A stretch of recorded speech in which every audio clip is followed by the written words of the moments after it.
Your daughter is an embarrassment, and I will not have her ruin my son's wedding. My sister-in-law said that to my face, not in a whisper, not in a side comment she could later deny. She said it loud enough for my husband to hear from the next room. And the daughter she was talking about, she was 7 years old. She was standing right behind me. I heard the small sound my daughter made, not a sob, just a sharp little inhale, the kind kids make when something hits them before they fully understand what it means. I turned around. Her face had gone very still. She was holding a paper flower she had made that morning. She'd been making paper flowers all week because she wanted to leave them on the tables at the wedding reception as a surprise for everyone.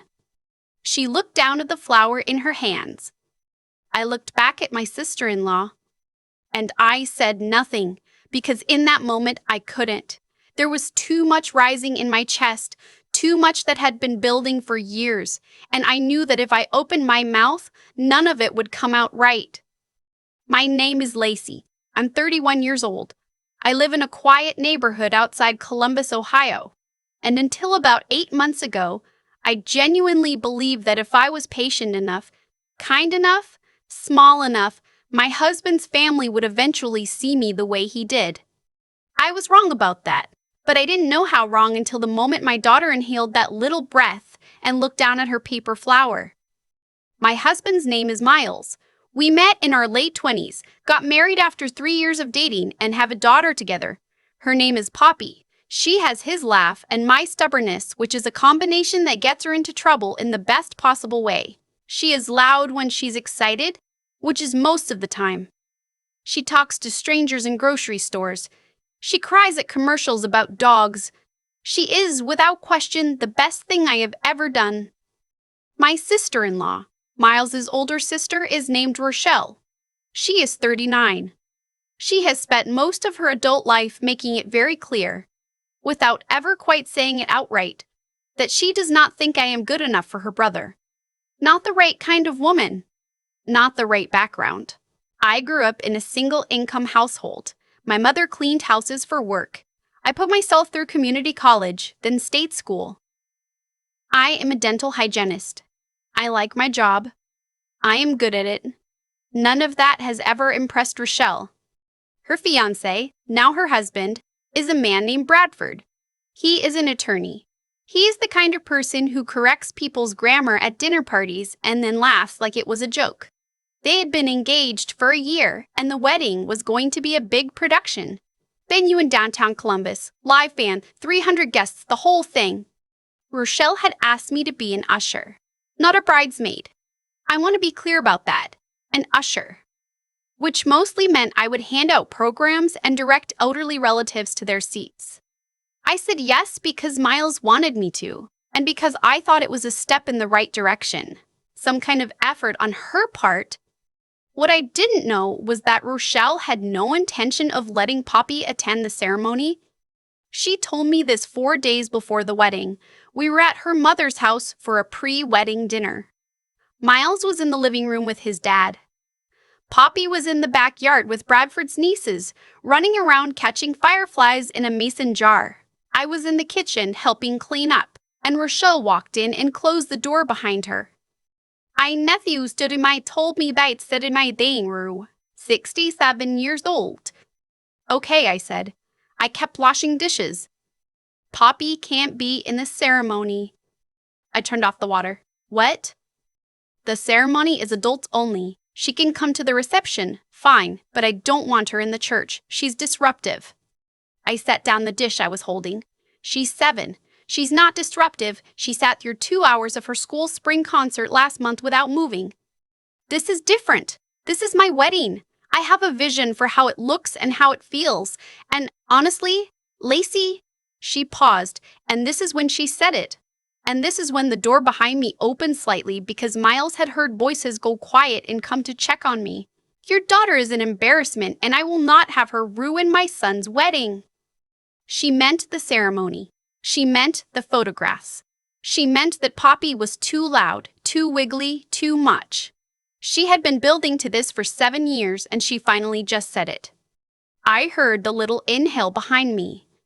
I picked up Poppy's hand and walked her out to the backyard without saying a word. I got her set up with the other kids again and told her I'd be right back. She showed me the fireflies in the jar and I told her they were beautiful. I did not let my face show a single thing until I was back inside. Miles was standing in the hallway. He had heard all of it. "Say something," I said. He looked at his sister. "Rochelle." "Don't start, Miles." "She's 7 years old."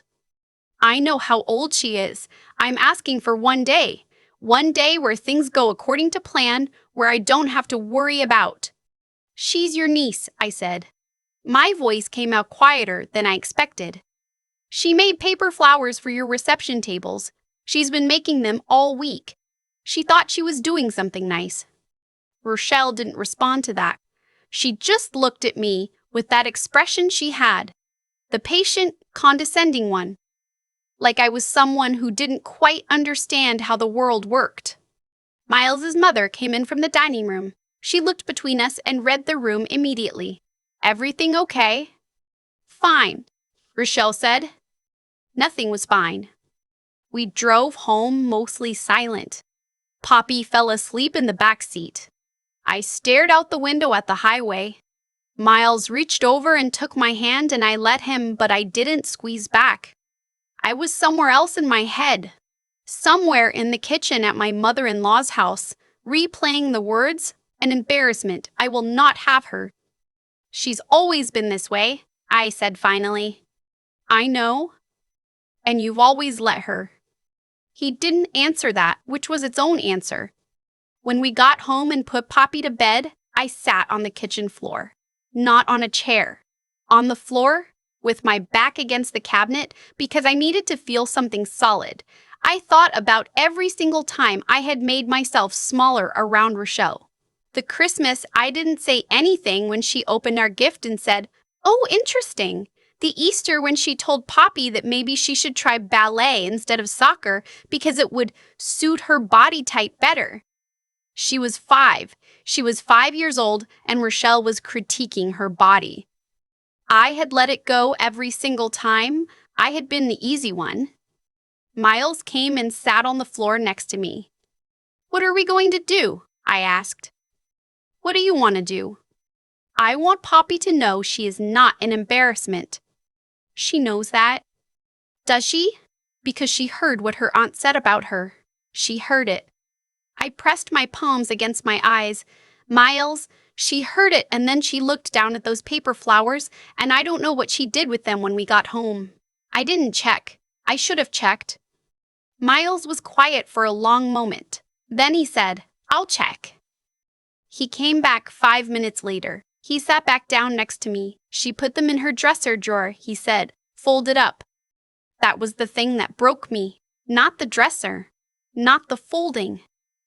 The fact that she didn't throw them away. She still had hoped they'd be useful. She was 7, and she was still holding on.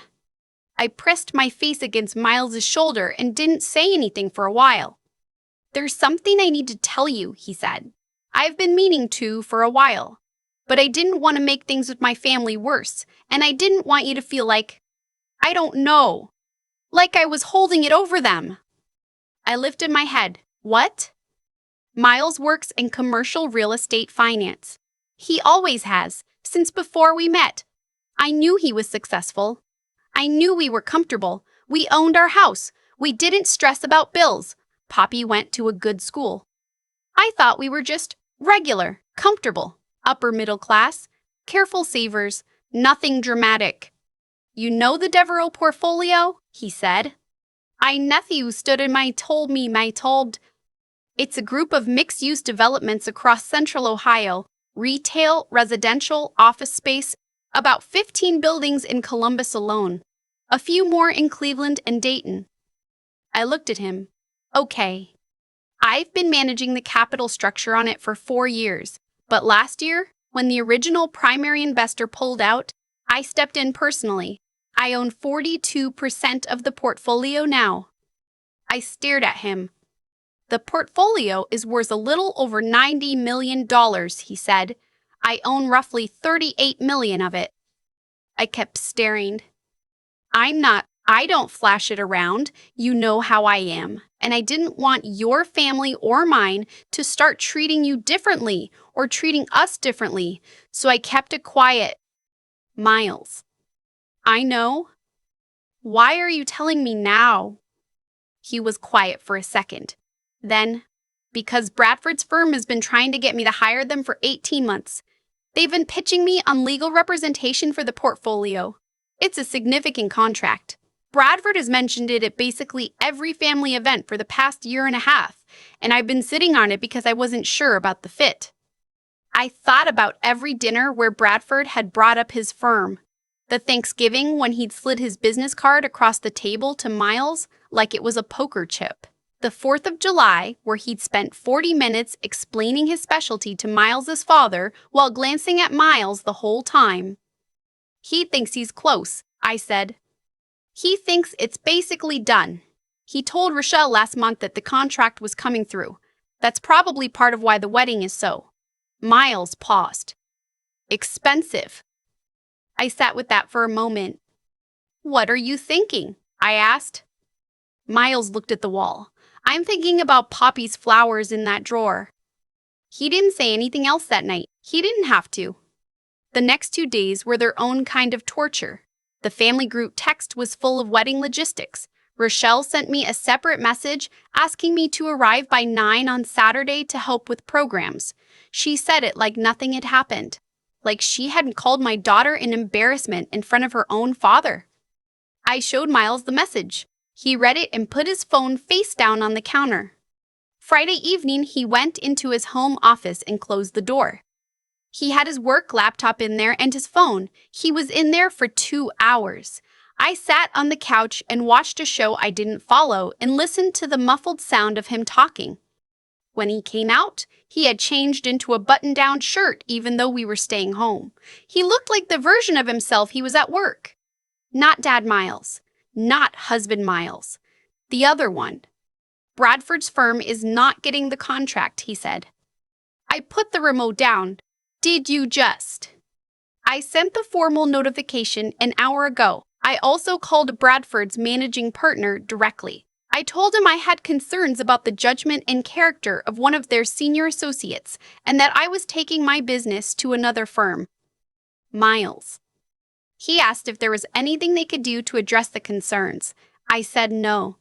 When will Bradford find out? He'll get the email tonight. His managing partner will call him tomorrow morning. He paused. Before the wedding. I felt a cold chill move through me that had nothing to do with fear. It had to do with realizing, for the first time in 7 years of being in this family, that we were not powerless. Is this legal? I asked. It was a reflex. It's my money and my decision. I don't need a reason beyond I changed my mind, but I gave them one anyway. Character concerns is a real clause. I've used it twice before for actual fraud. Today it's being used for something that, in my opinion, is worse. She'll blame me, I said. She was going to blame me for something eventually. Your mother is going to. My mother raised someone who calls a 7-year-old an embarrassment. My mother needs to think about that. I looked at him for a long moment. Why didn't you tell me about the money before, the real amount? Because I fell in love with you when we were both broke, he said. And I didn't want money to be in the room with us. I still don't, mostly. But tonight it needed to be. My phone buzzed at 11:15 p.m., a text from Bradford, 3 words, call me now. Then another one, what did you do? Then Rochelle, Lacey, I need to talk to you. I am immediately. I showed Miles. He looked at the screen and said, turn it off. Get some sleep. Tomorrow's going to be a lot. I turned it off. I didn't sleep much, but the sleep I got was deeper than it had been in months. Saturday morning, Poppy came into our room at 7 and climbed into bed between us and asked if we could make waffles. We made waffles. Miles put on music. Poppy danced around the kitchen in her socks, sliding on the hardwood floor, crashing into the cabinet, laughing so hard she had to hold her stomach. My phone was still off. I left it off. At 9, when I was supposed to be at the venue handing out programs, I was watching my daughter eat her third waffle and explain to Miles in great detail why worms are actually very smart. At 10, Miles turned on his phone. There were 26 missed calls between the two of us. He turned it back off. At noon, the doorbell rang. I knew before I answered it. I opened the door. Rochelle was standing on my porch. She had not done her hair yet. She was still in a cardigan over what looked like a hotel robe, which meant she had driven here from the hotel where the bridal party was staying. Her eyes were red. She was holding her phone in both hands. "Where's Miles?" she said. "Good morning, Rochelle." "Do not, Lacey. I am getting married in 4 hours. Bradford got a call from his managing partner this morning. They pulled. Miles ended the contract. The Devereaux contract. Bradford has been working on this for a year and a half. He's not. His managing partner is asking questions about his judgment and his character, and Bradford is in a complete panic, and I need—" She stopped. She pressed her fingers to her forehead. "I need you to tell Miles to call it off." "I can't tell Miles to do anything," I said. "He makes his own decisions." "You told him to do this." "I didn't tell him anything. He saw what happened and he made a decision." "It was a comment, Lacey. It was stress." "I was stressed and I said something I shouldn't have, and I'm sorry, okay? I'm sorry. Please just go get Miles and tell him to call it off." I looked at her for a moment. I thought about the paper flowers in the drawer. I thought about the little inhale. "You didn't apologize to Poppy," I said. She blinked. "What?" "She heard you. She was right behind me when you said it. She put her paper flowers in her dresser drawer because she thought she wouldn't need them anymore. You haven't said a word to her." Rochelle's expression shifted. Something moved behind her eyes that might have been genuine. "I'll talk to her," she said. "I'll apologize to her. Please, just." "That's between you and her," I said. "That has nothing to do with the contract. If you mean it, you mean it, but it's not a trade." Miles appeared behind me. He must have heard the door. He stood in the hallway with his hands in his pockets, looking very calm. "Miles," Rochelle said. Her voice shifted into something I'd never heard from her before. Smaller. "Please." "I heard what you said to Lacey," Miles said. "And I heard what you said to Poppy. Or near Poppy. She heard it." He paused. "You've been building toward that for a long time, Rochelle. That wasn't stress. That was what you actually think. That's not fair. You told my wife our daughter is an embarrassment." Rochelle's chin trembled. I know I did. I'm going to fix it. I'll make it right with Poppy. But Miles, the contract. Bradford's going to lose his standing at the firm. We have a mortgage. We have." She exhaled. "We spent a lot of money on this wedding, based on what was coming." "I know," Miles said. "That was a choice you made.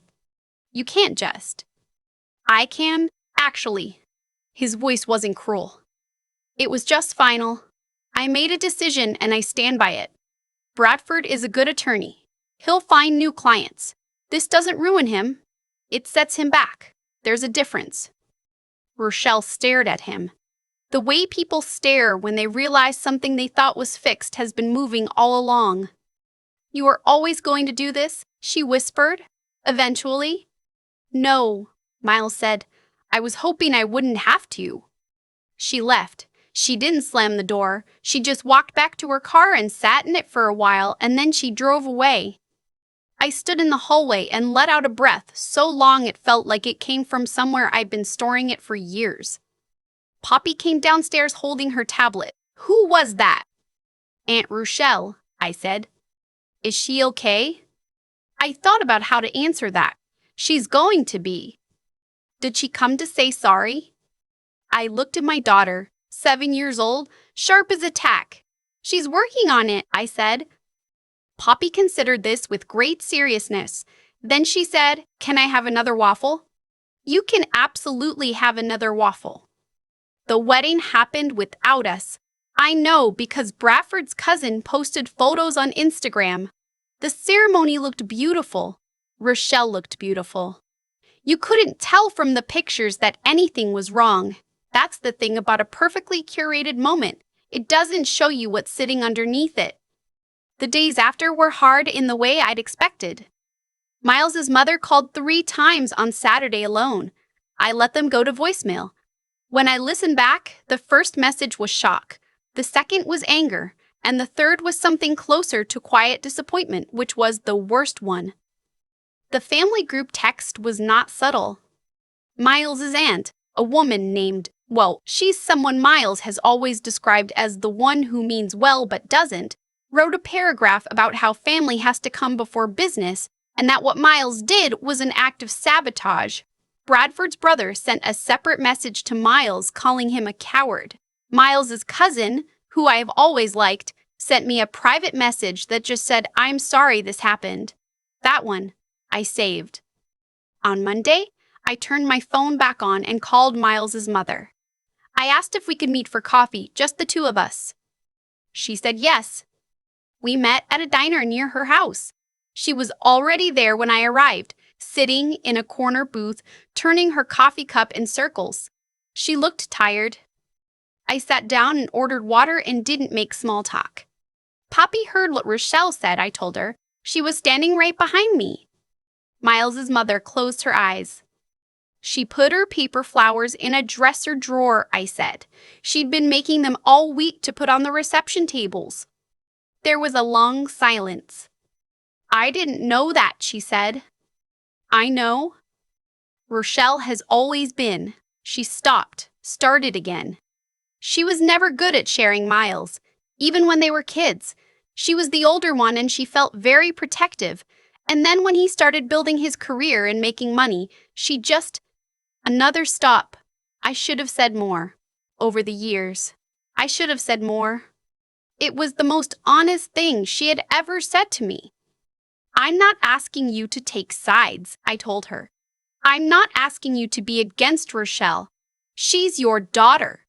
But I need you to understand that what she said was not just a comment. It landed somewhere. It landed on a 7-year-old who wanted to do something kind. She nodded. She didn't argue. I want Poppy to have a grandmother, I said. I genuinely want that, but I need her to feel safe around her family, and right now she doesn't. Miles's mother reached across the table and put her hand on mine. It was the first time she had ever done that. I'll talk to Rochelle, she said. That's between you and her. My nephew stood in my living room. We didn't hug when we left, but we walked to our cars at the same time. That felt like something. Rochelle came to our house 3 weeks later. Not Bradford. Just Rochelle.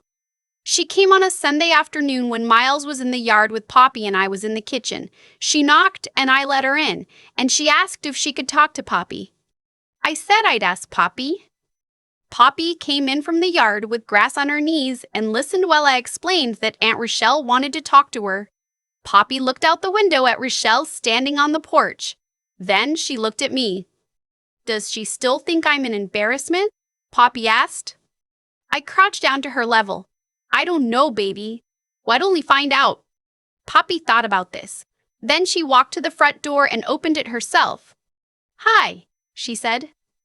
Rochelle looked down at her. Something moved through her face that I had never seen there before. She crouched down too, right on the porch, in her good jeans. Hi, Poppy, she said. I owe you an apology. Poppy waited. I said something mean about you. You heard it and that was wrong, and I am really, really sorry. You are not an embarrassment. You are, Rochelle's voice caught. She swallowed. You are one of the coolest kids I know. And I was wrong. I was wrong to say it and wrong to think it. Poppy was quiet for a moment. She was doing that very serious 7-year-old processing thing she does. I made flowers for your party, Poppy said finally. I put them in my drawer. Rochelle pressed her lips together. I know, your mom told me. She paused. Could I see them sometime? Poppy looked at me. I gave her nothing. It was her choice. Okay, Poppy said. She disappeared up the stairs and came back 90 seconds later with the drawer full of paper flowers, a little crumbled now but still colorful. She handed them to Rochelle. Rochelle took them with both hands. She looked at them for a long moment, then she looked at Poppy. These are beautiful, she said, and her voice broke on the last word. I don't know if Rochelle is a fundamentally changed person. I don't know if the apology was entirely genuine or if part of it was connected to the fact that life had gotten harder for her and Bradford since the contract fell through. I'm not naive about that, but I also know that she was on my porch, in the grass, in her good jeans, holding paper flowers and crying. And Poppy accepted it. Poppy, who is 7 and already better at grace than I am. Miles and I talked about it that night after Poppy was asleep. Bradford's at a smaller firm now, Miles said. They're getting by. Good, I said, and I meant it. I didn't want them crushed. I wanted them humbled. There's a difference and it matters. My mother called me today, he said. She wanted me to know she talked to Rochelle. My nephew stood in my living room. He raised his eyebrows. We've been texting, I said. A little. It's fine. She's working on it. Miles was quiet for a moment. Then, I should have told you about the money sooner. Probably, I said, but I understand why you didn't. You're not upset? I thought about it honestly. I'm a little upset, but I also understand. You wanted us to just be us. We've always just been us. I know, but now I know the whole picture. I lean my head back against the couch. It doesn't change anything, does it? Like, day to day. No, he said. Same house, same jobs, same Poppy. Same Poppy, I agreed. We sat in the quiet for a while. The house was warm. Outside, the neighbor's dog was barking at something in the distance. I checked the drawer when you were in the kitchen, Miles said. The flowers are gone. My nephew stood in my nephew stood in my nephew stood in my bang was. He was silent for a moment. Our kid is something else. Yeah, I said. She really is. A few months later, it was an ordinary Saturday. October, the good kind. Not too cold yet, leaves doing what they do in Ohio in fall, going bright before they let go. Poppy wanted to go to the corn maze out on Route 40 that she'd been talking about since August. Miles said he'd drive. I made a thermos of coffee. My phone buzzed while I was looking for Poppy's left boot. It was a text from Rochelle. Taking Emily to the corn maze today. You guys going? The kids could run around together. No agenda in it. No aesthetic requirements. No vibe check. Just corn and mud and the kind of afternoon where you lose your kid for 30 seconds between the stalks and your heart jumps until you hear her laughing 2 rows over. I showed Miles. He read it and looked at me. Up to you. I thought about everything. The kitchen. The inhale. The drawer. The porch and the good jeans. The paper flowers in Rochelle's hands. I texted back, we'll be there around 1. See you there. Poppy found her boot under the couch. She put it on the wrong foot first and then fixed it herself, which felt like a small metaphor for everything. On the drive out, she sat in the back with the window cracked, watching the fields go by. She had her cape on, a purple one she'd gotten for Halloween 2 years ago that she wore everywhere now, on the theory that capes should not be seasonal. Miles glanced at her in the rearview mirror and smiled. In the old version of my life, I would have asked her to leave the cape at home. I would have worried what Rochelle would think. I would have made Poppy smaller to make me more comfortable. I let her wear the cape. She wore it through every turn of the maze, through the apple cider, through the hayride, and through the whole drive home. She fell asleep in the back seat before we hit the highway, the cape spread out around her like wings. I looked out the window at the Ohio fields going dark and thought about the word no.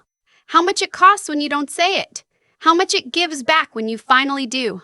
I had been afraid of that word my whole adult life, trained out of it the way you can be trained out of anything if people make it cost you enough.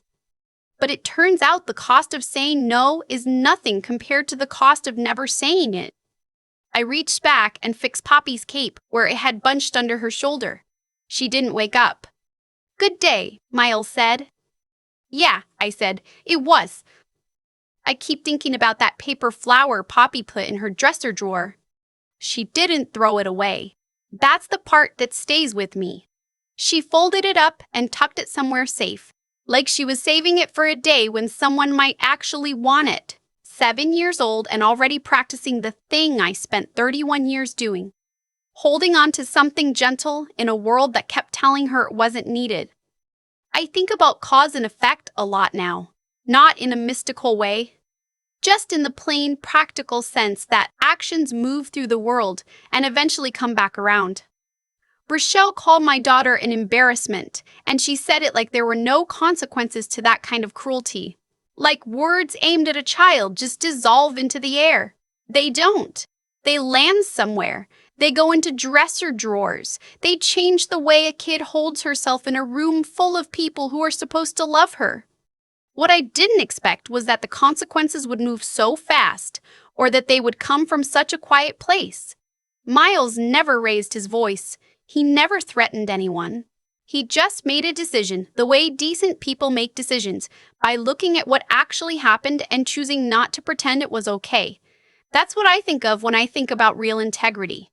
It's not a speech. It's a phone call on a Saturday night when the kids are asleep and you finally decided that enough is enough. I spent a long time believing that keeping the peace was the same as being good, that absorbing every small cruelty was a virtue. It isn't. It's just a habit. And like most habits, it was easier to keep than to break, right up until the moment my daughter inhaled that little breath and looked down at what she'd made with her own hands. That was when I understood the difference between being patient and being a doormat, and I understood it in my chest before I understood it in my head. The thing about standing your ground is that it requires you to actually know where you're standing. I didn't know for a long time. I thought I was standing in my family. I was actually standing in my family. I was actually standing at the edge of it, looking in. Miles saw that before I did. He saw it clearly, and when the moment came, he didn't hesitate, not because he was angry, but because he'd already done the thinking. That kind of clarity is something I'm still learning. It takes a certain kind of mental toughness to see a situation for what it is and not for what you wish it were. Rochelle crouched on my porch in her good jeans and held those flowers with both hands. I don't know exactly what changed inside her in that moment. I only know what I saw. A woman who had spent years looking down suddenly at eye level with a 7-year-old and finding it harder than she expected. That's where real change has to start. Not in apologies that come with conditions, but in moments where you actually feel the weight of what you did. Poppy gave her the flowers anyway. She didn't have to. I didn't ask her to. She just decided, with that particular kind of courage that kids have before the world teaches them to be strategic about kindness. I'm trying to learn it back from her.